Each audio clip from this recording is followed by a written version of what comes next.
बहुत बुंडसांग हो रहे सरकार तो कोई काम कौन करा रही हमारा। वोट मांगने का टाइम पे अपनी स्थिति कराणू रहे और 10 बार हाथ जोड़े, इसको कुछ भी समाधान करवाओ जल्दी, नहीं तो कदे न कदे जाकर डूंगरी मन को सिर फोड़े हम सब। और ये रोज रोज ब्लास्टिंग करे है, इसी वजह से हमारा घर भी इतना ज्यादा वे हो रहा है कि जगह जगह दरार आ रही है। राम राम जी, मैं थारी देसी पत्रकार खुशी जलको झुंझुनू में थारो बहुत बहुत स्वागत है। आज आप आएडा हाँ खेतड़ी तहसील के गोरीर गांव में जठे एक मोडी खालिस इलासर बांध है, बी के बारे में आपा चर्चा करांगा। यो बांध है वो 1995 में बनेड़ो है। इतने लंबे समय से यो बांध बनेड़ो है, लेकिन अब ई बांध ने उरे तोड़े जा रहे है। ई बांध की वजह से आसपास का जो 10 गांव ही वह पानी पीवी ही, आपकी खेती बाड़ी करी ही, लेकिन अभी बांध ने अवैध खनन के थ्रू तोड़े जा रहे है। बन की जो प्राकृतिक दीवार है बिन तोड़े जा रहे है। अगर वह दीवार टूट गई तो भी की वजह से आसपास का जो 10 गांव ही वह डूब भी सकी ही। आगे भविष्य में पानी को संकट भी आज का है।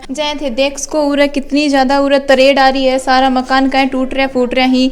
अनके इतना डर रहा है उरे, जब भी ब्लास्टिंग की वजह से ये सारी तरेड़ वगैरह आ रही ही, इतना डर रहा है जब ब्लास्टिंग होवे तो मकान गिरने को भी डर रहा है कि कहीं मकान न गिर जावे। सारा मकान में तरेड़ ही तरेड़ आ रही ही। क्या समस्या है थारी उरे?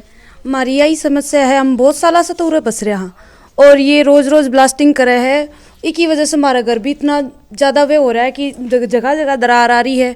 माने इतनी परेशानी है जी की वजह से कि हम रात ने सो भी कौन सका। हमारे बालक भी रात ने उठ के चिल्ला के भाग गए हैं, क्योंकि रात ने भी ब्लास्टिंग कर दी और दिन में भी तो ब्लास्टिंग होती रहे। इतनी सारी दरार आ रही है, दिन रात यो ही खतरो लागे, पता ना कद मकान पड़ जा और इतनी काम भी कोने, इतना धंधो भी कोने जी की वजह से कि लिपाई पुताई रोजी ना करवा सका। अब क्या करा, हमारे तो समझ में को नहीं आई। धूल माटी सारे दिन पोचा भारी करके थक जाओ, सारे दिन गर्द उड़े, सारे दिन गला में भी जाओ, इतनी बीमारी भी हो मेद की, इतनी परेशानी हो रही है जी की कोई हद ही को नहीं। अब मारो तो सोल्यूशन सरकार ही कर सके है। अब सरकार से हाथ जोड़ के निवेदन है कि मारो कोई सोल्यूशन करो। 2-4 बार तो जी हम उठ जाके भी बैठे पर कोई समाधान कौन करा, क्योंकि गाँव वाले की शायद मिली भगत हो सके इसमें। और बच्चे तो बहुत ही परेशान हो रहे हैं, दिन में भी इतने ब्लास्ट कर रहे हैं। और पीछे तो 2-3 महीने पहले गर्मियाँ में करा, जब जाके भी बैठ गए थे उठे घर वाले, पर 2-3 दिन बंद करा, उसके बाद दोबारा से चालू कर दिया उन्होंने ये काम। और कोई सुननिया है को नहीं, और किसका हम कोई प्रॉब्लम बतावा। सरकार कुछ ही कौन खैरी गई पे सरकार हमने कोई मान लो बताओ, जब तो आगे काम करा हम तो उठ जाके बैठ सका। हम मान लो किसका सामने बतावा। हम गांव का सरपंच विधायक ये कुछ ही कौन बोल रहे हैं? सरपंच तो हमारे साथ है, लेकिन विधायक है ना, जब तो आज वोट मांगने का टाइम पे अपनी स्थिति कराणू रहे और 10 बार हाथ जोड़े और बोले कि मैं सब काम करवाऊंगा, और वहां जाने के बाद पैसा खाकर आराम से सोए। और यहाँ रात दिन भैंसे के पत्थर लगी, बच्चा के भी लगी, दीवार के भी लगी, सारी फूट गई और सारी छत पड़ गई। आज भी इतना चूनो झड़ के पड़े, कौन लगवाओगे इसमें? वो विधायक बिल्कुल भी ना सोचो वोट मांगने का टाइम आवे, बस वैसे ना आवे। इसको कुछ भी समाधान करवाओ जल्दी, नहीं तो कदे न कदे जाकर डूंगरी मन को सिर फोड़े हम सब। यहाँ हमारा बुजुर्ग आदमी आकर बसा था और यहाँ बाठा फोड़ के हमने मकान बनाया। पहाड़ में से सारा बाठा फोड़ के जब मकान बनाया था, निकाल कर। और आज ये करे सर चला के खुद तो ये सिम सोमी और मारी जीणो आराम कर रखो रात दिन। ना तो हम सो पावे ना हमारे बालक सो पावे। भैंस डांगर को काम करा और अपने यहीं रहा, लेकिन ये निकाल कर छोड़ेंगे, ये मान ना रहे, हमारी कुछ सुनवाई करो। जय थे ये पीछे देख रहे हो, नेचुरल दीवार है, एक प्राकृतिक दीवार है जो गोड वगैरह बनाई है, बिन तोड़ने लाग रही। ओ अवैध खनन भी चाल रहे हो, कितनो सारो उरा प्रदूषण फैला रहा को है। एक ही करस वाला ही ये प्राकृतिक दीवार ने तोड़ रही। एक है कि प्राकृतिक दीवार जो ई बांध का पानी ने उड़न रोका है, अगर यह दीवार ही टूट जाएगी तो आस पास का जो 10 गाँव ही वह पूरा का पूरा एक अंदर डूब जाएगा। प्रशासन से निवेदन है कि ये जो अवैध खनन चाल रहे है इन्हें रोके जा, ताकि ये जो बांध है इन्हें भी उरे को पानी भी आराम से रुके जा, नए गाँवन भी बचाए जा। अगर ये अवैध खनन उरे नहीं रुकेगो तो आसपास का सारा गांव डूब जाएगा। काल वर्तमान में पानी की बहुत बड़ी संकट आ जाओगे, उरे बहुत बड़ो संकट आ जाओगे। पानी जो आस पास का गाँव बेचारा भूखा पैसा मर जाऊंगा पानी की वजह से। जय थान में भी बड़े दिखाए हो कि लोग कया खनन करे लाग रही, ये आस पास में उरे रहनिया लोग ही उरे देख को जाए, उरे वो ब्लास्ट हुआ तो ये आस पास का जो मकान ही बड़ में भी बहुत ज्यादा कंपन हुआ। लोग इतना ज्यादा डर जावे ही, कमरा का अंदर कौन बैठ के घर का बाहर ना आ जावे ही। काल ना यो पहाड़ भी या जो दीवार है या भी टूटेगी तो इनका घर भी टूटेगा, इनमें ब्लास्टिंग होगी तो बेचारा ये कैसे ही रिंगा हो रहा है। थे यो देख रहे हो एरियो जड़े आपा खड़े हैं, भी बांध की पाड़ है। यो जो थे श्यामी देख रहे हो, यो जो पहाड़ है, पहाड़ को नहीं बल्कि वो एक प्राकृतिक दीवार रहने का खातर, ये नदी बांध खातर इन ब लोग तोड़न की कोशिश कर रहे हैं। नदी ने उरे रोका है, भी पानी ने उरे रोका है, वो पानी उरे बेड़ो है, जिसकी वजह से जो गाँव वाला ही आसपास का 10 गाँव ही वो पानी पीवी ही आपकी खेती बाड़ी करी ही, ये पानी की वजह से ही ए लोग ही बन की खेती बाड़ी चल रही जय थे। उरन देख को हो, यो पूरा जो एरियो है बांध है, भी की दीवार है, पहाड़ है, और उरे से जो पानी है वो बह के उरन आवे है, भी की वजह से वो पानी है उरा इकटो रहे, उरा का खेता में इकटो रहे। हम तो मैडम बहुत कोशिश कर रहे हैं, और गांव के अंदर अभी आप क्रेशर पे गए, खुले में क्रेशर चल रहे हैं, कोई नियमों से नहीं चल रहे हैं। ग्रीन ट्रेवल होना चाहिए, पेड़ पौधे होने चाहिए, उनको कवर्ड होना चाहिए, हर चैनल के ऊपर पानी गिरना चाहिए, कोई कुछ नहीं। और आप देख के आए, खुद भी देख के आए, और खेत के अंदर इतनी डस्ट हो गई है, पशु बीमार हो गए, लोग बीमार हो रहे हैं, सांस की ज़्यादा तकलीफें हो रही हैं, क्योंकि डस्ट दिन भर उड़ता है। और यहाँ सबसे बड़ी दिक्कत यह है, हमारे कोई भी पेड़ पे देख लो आप, पूरा सफ़ेद मिलेगा आपको। इस वायु प्रदूषण इतना बढ़ गया, हमारा जीना मुश्किल हो रहा है, और एक अनेक से अनेक बीमारियां शुरू हो गई हैं। अभी हर आदमी से रिक्वेस्ट करते हैं, कलेक्टर साहब के पास जाके आए हैं, उन्होंने भी बोला देखेंगे, मैं टीम भेज रहा हूँ।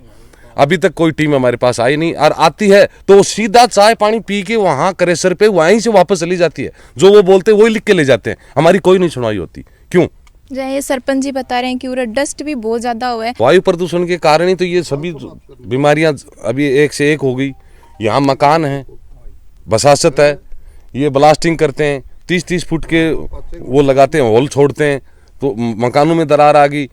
गरीब आदमी कितना मकान बनाएगा? हमारे आसपास के गांव में 10 साल अगर ये पानी भर जाता है तो 10 साल हमारे पीने की और सिंचाई की, कोई भी ट्यूबवेल में सभी में पानी जल स्तर ऊपर आ जाता है, और हमारे को कोई परेशानी नहीं होती, और इससे हम सिंचाई कर लेते हैं अपनी। और हमारे पास कोई नहर का साधन नहीं है, इससे जल स्तर ऊपर आ जाता है और पानी पीने में और सिंचाई में लेते हैं। अभी ये भरा था 2010 में, उसके बाद पीछे अवैध खनन होने के कारण ये भर नहीं रहा।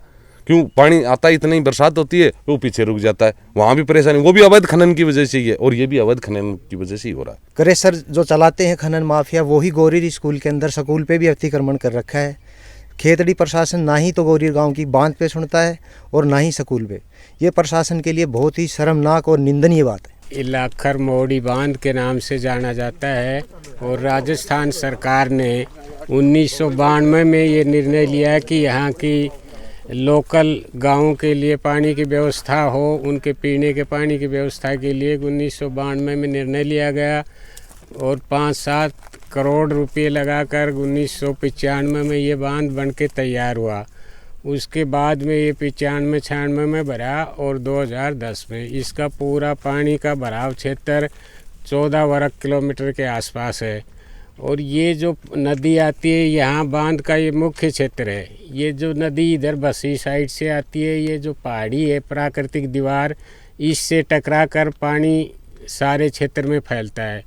अभी इस जो ये पहाड़ी क्षेत्र है, इसमें ये बांध का निर्माण होने के बाद में यहाँ सब लीजें दी गई हैं जो गलत हैं। बांध के क्षेत्र से 1500 मीटर के क्षेत्र में कोई खनन नहीं होना चाहिए, जबकि ये बांध की दीवार के अंदर ही खनन हो रहा है। हम कलेक्टर साहब या अन्य अधिकारियों के पास शिकायत बहुत बार की शिकायत करते हैं, तब ये आकर कहते हैं कि ये तो दूर है, पहाड़ तो पहाड़ी में दूर खनन हो रहा है, जबकि ये बांध की दीवार है। ये आप देख सकते हैं कि ये पानी है इसी दीवार से रुकता है, इससे ये खनन हो रहा है। ये अवैध है, लीज हैं, ये अवैध दी गई हैं, जो कि बांध की दीवार में लीज नहीं देनी चाहिए थी।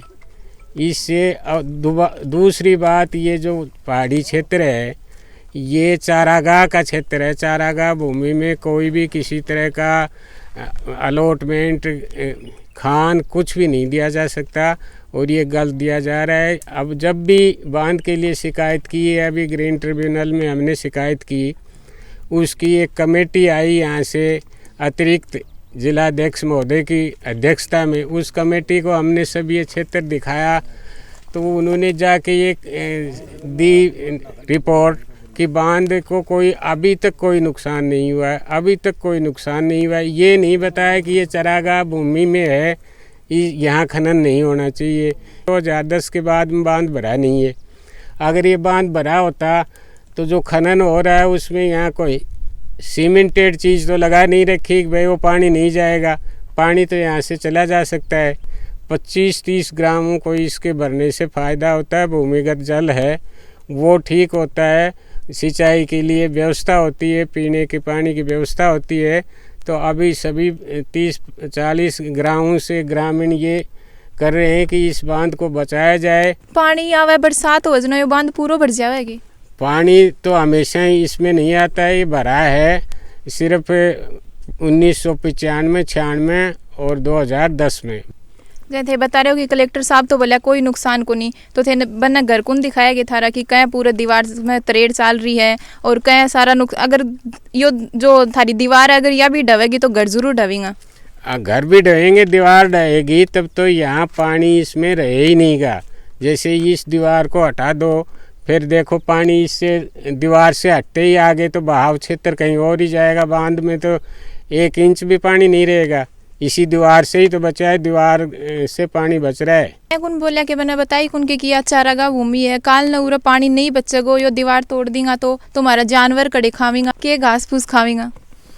बताई थी ये सब बात बताई थी कि पानी मतलब 8 है, जब नहीं रुका जना मार तो बिल्कुल ही मतलब खेती होने से सब क्या कि पीवन की भी समस्या जाएगी, लेकिन कोई सुननियों को नहीं।